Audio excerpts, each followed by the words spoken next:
Hey everybody, welcome to the Mother Figures podcast. I'm Caitlin Darkangelo, founder and co-owner of Figure, Midwestern wife, and girl mom.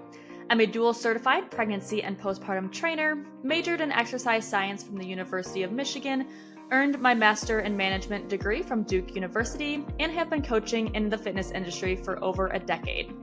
This podcast dives into all things pregnancy and postpartum fitness, especially in how to navigate strength and intensity training in these seasons.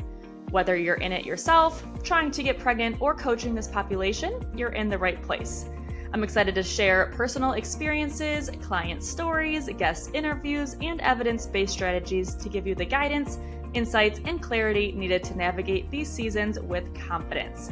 And with that, let's get rolling. Hey everybody, and welcome back to the Mother Figures podcast. Today's episode, I want to talk about helping you navigate your next step in the postpartum period. So one of the biggest, most common questions I get asked, and it was actually a friend of mine that asked this yesterday, which prompted me to make this whole podcast episode, was something along the lines of like, I'm X weeks postpartum, can I do this? So maybe I'm 6-week postpartum and just got cleared for exercise. Can I go back to my CrossFit class again? Or I'm 4 days postpartum, can I start your workout program? Or I'm 12 weeks postpartum, can I start running now? And although it's great reference to know how many weeks postpartum you are and like what your next step is, this is not the full story of like your best next step or what you should be doing next. So if you ask this to a coach or a medical provider and you say like, I'm 6 weeks postpartum, I'm cleared, can I go back to my CrossFit class? And they give you an answer without asking these next questions that I'm going to talk about this whole podcast with, then just be a little bit cautious because there is a full picture to be painted, a full story to be painted with these following questions that's going to help you navigate your return to that thing that it is that you want to do. This also got prompted by the fact that this is kind of what happens at the 6-week postpartum appointment when women are generally cleared for exercise. Medical providers generally will say, okay, you're 6 weeks postpartum. Everything is looking good from a healing medical perspective. That's good information to have. But then the wrong step is for them to be like, oh, now you can go back to your normal exercise without considering all of these other factors that we'll go into. So these are the key pieces that really will make the difference in your progress forward, in your symptoms, and your just return to activity in general. So I wanted to create a whole episode about like diving into the whole scope of questions and the framework really that I use to ask clients to make sure that we are making the right next steps and the best, choices going forward to make sure that they are getting to where they want to go, but honoring where their body is at the same time. So the first, these are going to be, I have 7 big buckets of questions that I make sure to ask when somebody comes to me saying, I'm this many weeks postpartum, can I do this? So it's not, blanket statement of like, yes, you can do this or no, you cannot do this. Like these are the questions that I go through. It's kind of the checklist that I am going through to make sure that we are giving them the next steps. So number 1, how many weeks postpartum are you? That is what most people stop at. That's not, but it is the starting point of giving us a good reference and good context of where your internal body is at that stage. So 4 days postpartum versus like 4 months postpartum or 14 months postpartum. Those are big like differences in your internal state and your lifestyle changes and how old your baby is. And that will create different, habitual things around your life really in general. It's not the big picture. It's not the only piece of information that we need, but it is helpful, obviously, for me as a coach or for you to know how many weeks postpartum or how many months or years postpartum you are. So that is number 1. It's important, but we do not stop there. This is where we keep digging. Number 2 is, what was your labor and delivery experience like? And there's a few key things that I am trying to tease out of this question here. So first is the obvious one, which would be a vaginal versus C-section. So the mode of delivery is going to be important when it comes to talking about labor and delivery experience. And the reason I want to know a vaginal versus C-section is first because it's, if it was a C-section, that's a major abdominal surgery. So we have incision healing, we have scar tissue, we have things to consider from a core state that would not apply to vaginal births. And then also when it comes to vaginal births, I am a little bit more concerned about your pelvic floor state, if there was excess tearing, if there was a lot of pressure, how that pushing phase went, and that kind of stuff. So just on surface level, knowing vaginal versus C-section is going to give me a little bit more context into the state of your core muscles and your pelvic floor muscles. And then going beyond vaginal versus C-section, I want to know what type of C-section. Was it a planned C-section where you knew what you were going into? Was it unplanned?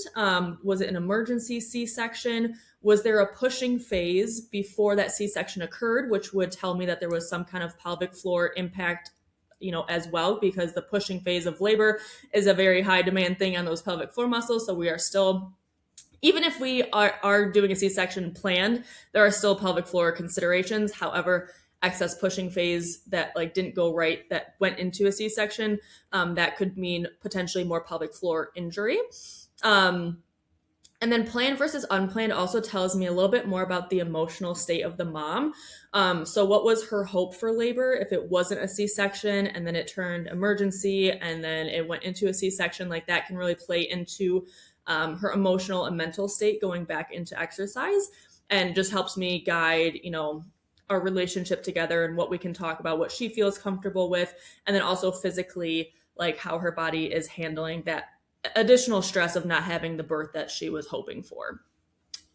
Vaginal versus C-section as well. If it was a vaginal delivery, I want to know if there were instruments used. So vacuum or forceps generally increase the rate of perineal tearing or, more intense pelvic floor injury. And so that, again, tells me the state of her pelvic floor, if it is in a critical kind of healing phase, or if there was no tearing, no injury, no forceps, or that can tell me a lot too in terms of her readiness for exercise.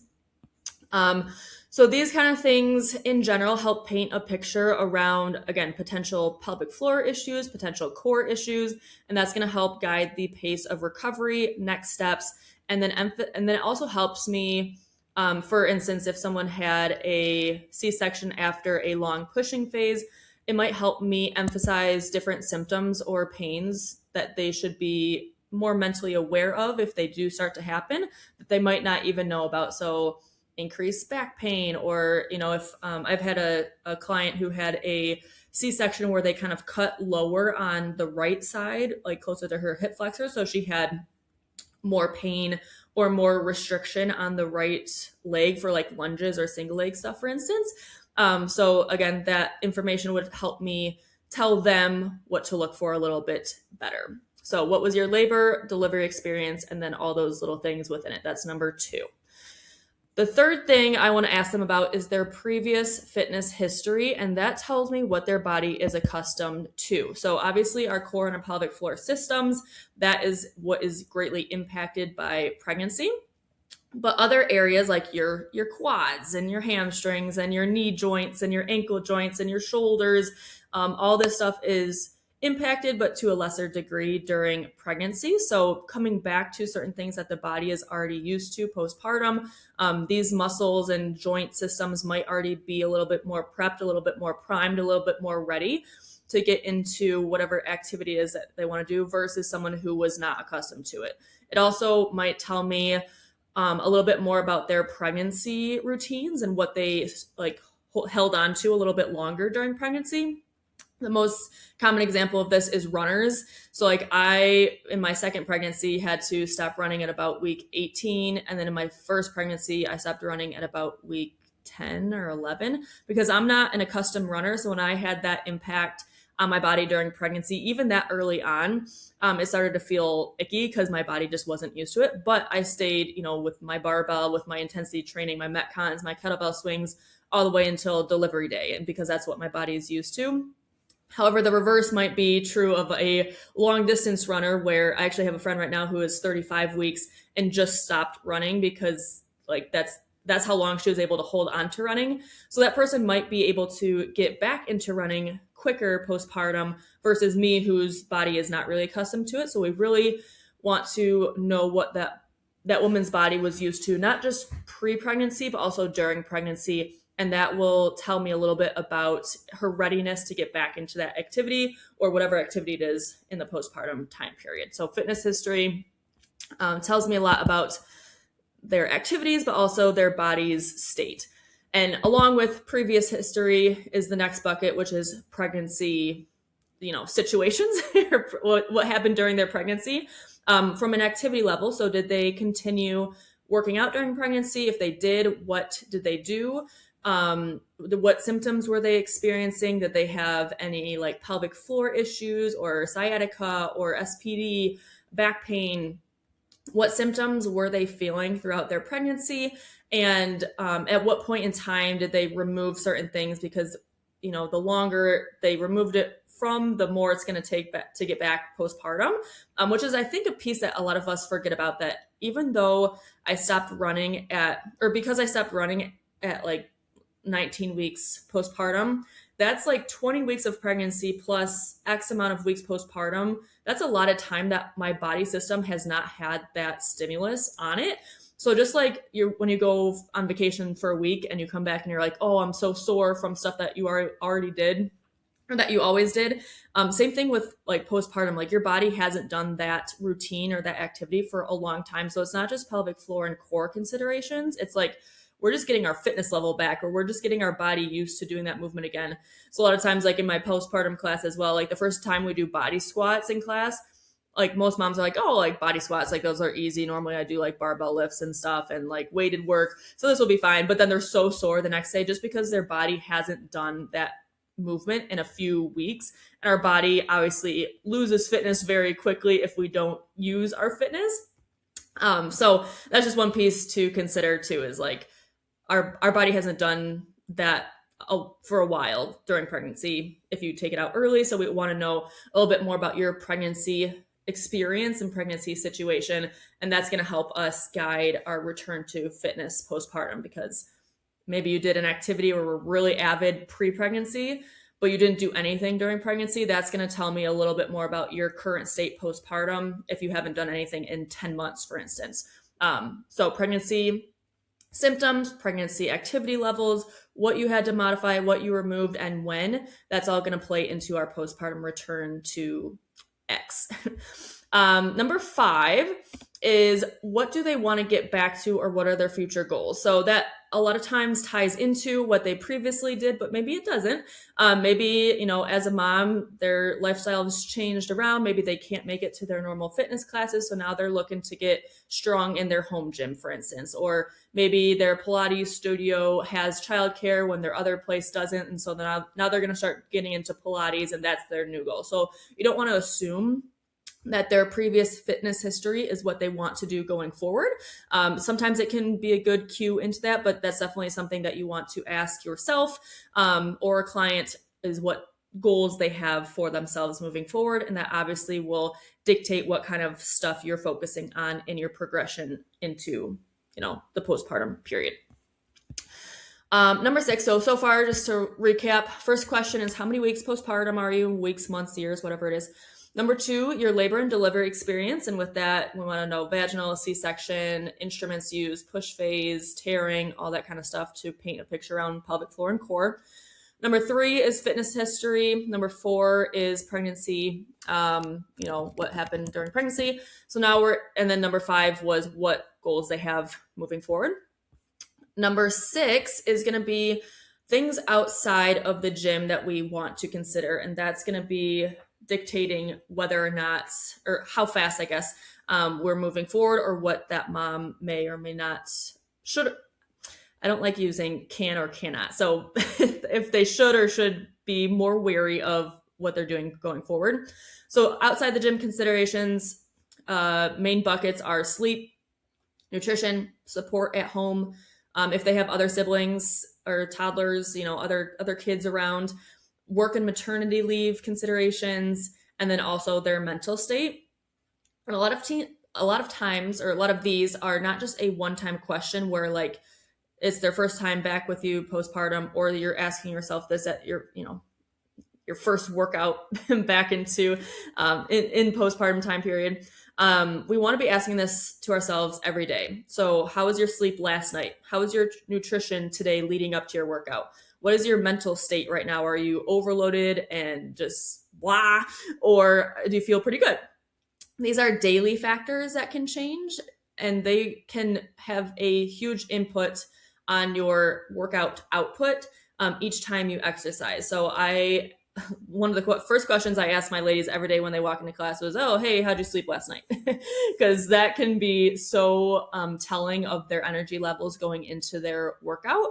So that's definitely something just outside the gym considerations in general to help you guide, what you're going to be doing that day. Number 7 is current symptoms, if any. So for the mom, for instance, who is asking, oh, I'm 12 weeks postpartum, can I go run now? I want to know before they go for their first run, like, are you experiencing pelvic floor incontinence or prolapse heaviness symptoms? How is your core feeling? Do you have a lot of back pain? How are your joints? Are your ankles clicky? Are your knees or hips clicky? And what type of symptoms are you experiencing? Is it more achiness here? Is it pinchy, sharp, tight, sore?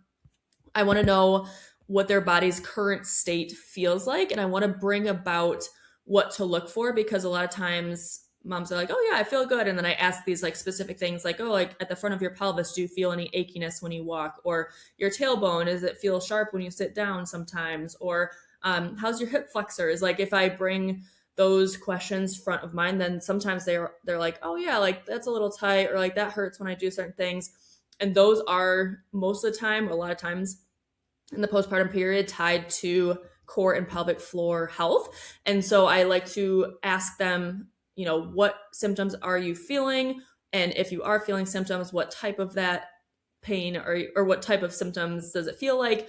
And then also I like to go a step deeper sometimes and asking them, I guess not sometimes, all the time, I like to ask them what movements spark that, or movement types really spark those symptoms, or is it maybe after a certain threshold? So after, a 10-minute walk, then you start feeling that issue, or after, 20 reps of a body squat, then you start having knee pain, or maybe it's an intensity thing, like after you go, after your heart rate's really high, or after you're pushing it really hard, is that where like your threshold is reached? So it's not just what symptom, it's like where is the symptom, and also what is sparking the symptom, so we can really get to the root of that before we go into whatever activity it is that you want to be doing next.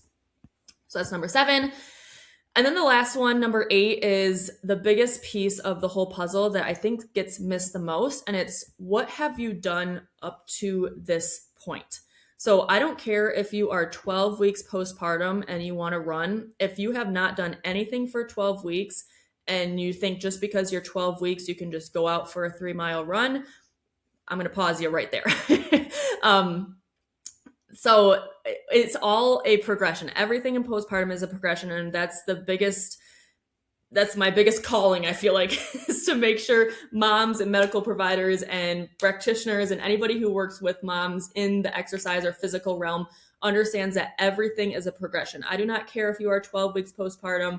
I do not care if you are 2 years postpartum and want to go for a run. I care more about what you've done leading up to this point. And back to my original piece of like my friend asking me about her walking sparked this podcast thought. She's currently 5 weeks postpartum, and she asked me, hey, can I like go for a walk with my baby carrier, like with her in it? She's about 8 pounds or whatever. Like, is that okay? And I thought it was a great thing for her to ask, because most moms would just be like, oh, I'm just going to go out with my baby, walk in for like a 3-mile walk and just see how it goes. Instead of me just saying, oh yeah, like 5 weeks, you're good. My first question was, how far have you walked so far? Have you gone out for a walk yet? Have you tried, besides normal housework or walking around the house, have you gone for an actual like structured walk outside? And if so, the second piece was like, have you carried her around on your chest, like in the house, and how has your back felt from that? And so it wasn't just like, oh yes, you're 5 weeks postpartum, obviously you can go on a walk outside. I want to see what she's done prior to that point. And that is going to help guide her intensity or duration of that first walk with her baby outside. So she has walked outside before. She has not walked with the baby carrier yet, and she's gone about 1.5 miles. So if she's gone about 1.5 miles on a structured walk without her baby, I would probably recommend that she does like a 1/2 mile to a mile with the baby, because that can pull the core and pelvic floor in different ways. And then we're looking for symptoms, not just during that walk, but also afterwards. And she ended up going out for a walk, but with her dogs, not with her baby, because she stayed behind with her husband. And she did say that she got some of that achy soreness at the front of the pelvis, which would be SPD related pains. And so that was good information for her to know that at a certain duration, or maybe it was a stride length that was, sparking symptoms. That was her first more structured or higher intensity, we'll call it, walk outside. And so maybe with a baby carrier, she would have to even reduce the amount of time in that walk next time. So that just kind of gives a little bit of like a specific scenario into like, we need to know what you've done prior to the point before you go back into exercise. So taking that 12-week postpartum mom wanting to run, for example, again, if she has not done anything, I'm not telling her to run. I want her to go through like 2 to 3 weeks minimum of some impact drills. I want to make sure her single leg strength is really strong. I want to make sure her body isn't symptomatic when we're doing basic like body weight squats or step ups or lunges. I want all these things to happen prior to her first run.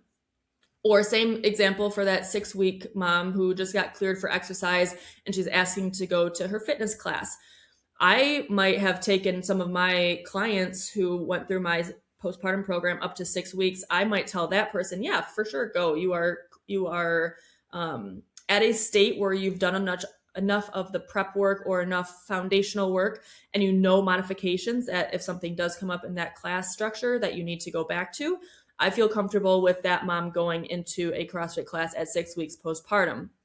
But if a different mom who is 6 weeks postpartum has not done anything prior to her clearance, and then she just wants to jump into her CrossFit class, that mom, I would recommend not going back to her class. So again, it's not 6 weeks that's making a mom go or not go back to her CrossFit class. It's what have you done leading up to that point that would indicate if your body has a readiness for or a not readiness. Is that a correct term? If they're ready or not for that next stimulus. So I really, really, really want to emphasize this piece of like progression leading up into something instead of jumping into it. This is also the same reason why the programming in my postpartum class, my in-person one, is the same for a mom who's 3 weeks postpartum versus 2 years postpartum who's just working out for the first time. I want you to lay the foundation for every activity it is that you want to do first, and then you make progress from there. Nobody gets to skip the early phase. Nobody gets to skip any piece of the progression.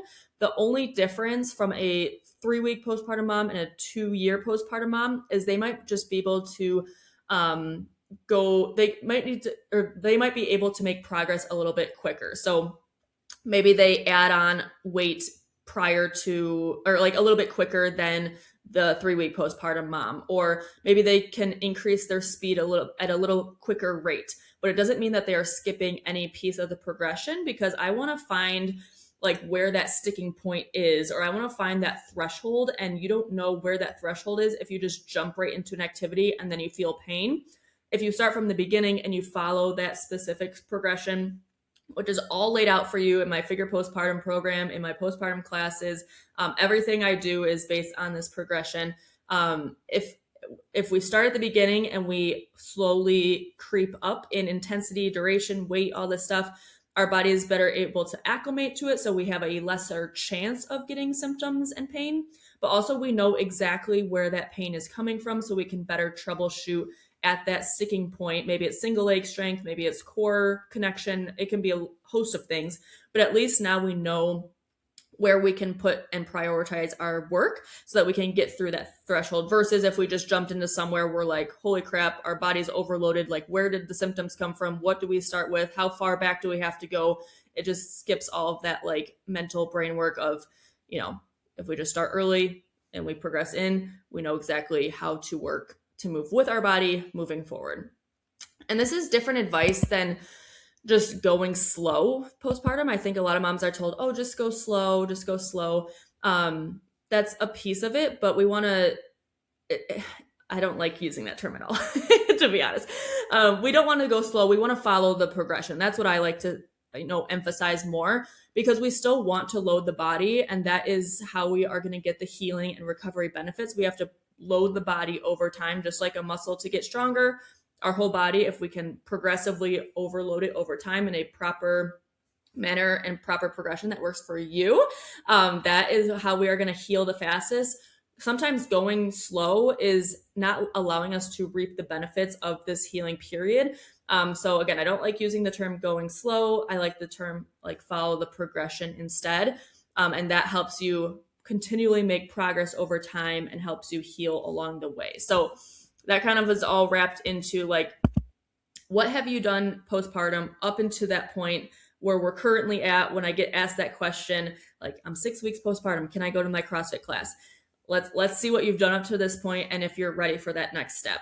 Same thing with like the 12-week postpartum mom wanting to run again. Same thing with my friend 5 weeks postpartum who wants to do a weighted walk. Like, it all these questions matter a ton, but this is kind of the biggest one that I always ask, like, what have you done leading up to this point? And I also feel like it's the biggest piece that's missed, because let's take the barbell mom, for instance, too. Like, if she hasn't done anything up until this point, but she could lift 300 pounds, during pregnancy or before pregnancy, I'm not letting her just go right back to that 300 pound deadlift just because she could before. I want to build her up into that point again. So even the elite athletes, even the high intensity, like they know and they had a good fitness history, I still want to make sure that you are building up into that point. You do not get to also just jump ahead in the progression into your 300 pound deadlift again. Like, we want to know what you have done so far in the postpartum period after labor delivery, because that has a piece of it, as I've already mentioned. So this is the one that ties all of those previous things in, and really like, ties the bow on top of this whole, what should we do next? So to recap one more time, in terms of navigating your next step postpartum, I want to know, how many weeks postpartum are you? What was your labor and delivery experience? What was your previous fitness history? What was your pregnancy experience like? What do you want to get back to? What are your goals? Things outside of the gym that we're considering, sleep, nutrition, support, all that stuff. What are your current symptoms, if any, and, bringing about some certain ones to front of mind. And then the biggest one is, what have you done postpartum up to this point? So that will help.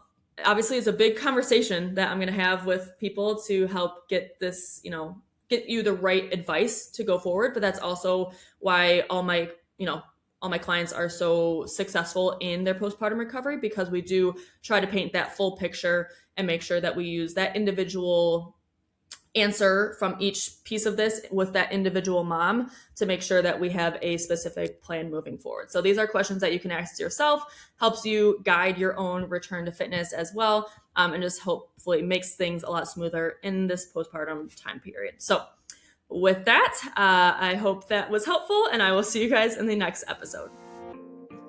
Thanks for tuning in to the Mother Figures podcast. If these episodes help or resonate with you in any way, it would be so helpful to the show if you could leave a review so we can get this into more moms' hands. And if you're looking for even more guidance and direction when it comes to pregnancy and postpartum fitness, I got you covered. My Mother Figures app subscription includes my Figure Pregnancy and Figure Postpartum workout programs, in addition to our general fitness programs. You'll get the day-by-day workouts you need to help you feel strong, pain-free, and labor-ready during pregnancy, and also the recovery, strength, and progressions you'll need to get back to the activities you love, full of strength and without symptoms after baby arrives. If you're local to the Brighton, Michigan area, I also host daily women's functional fitness classes, a 6-week postpartum return to fitness course, and pregnancy and postpartum consultation sessions. For those who are providers, coaches, or practitioners in the space, I hold a live Mother Figures certification course that equips you with the knowledge, tools, and confidence to train and work with this population. For information on all of these services and programs, make sure to check out fitisgettingreal.com/moms or head to the show notes for the direct link. I'm so thankful that you tuned in today's episode, and I will catch you next time.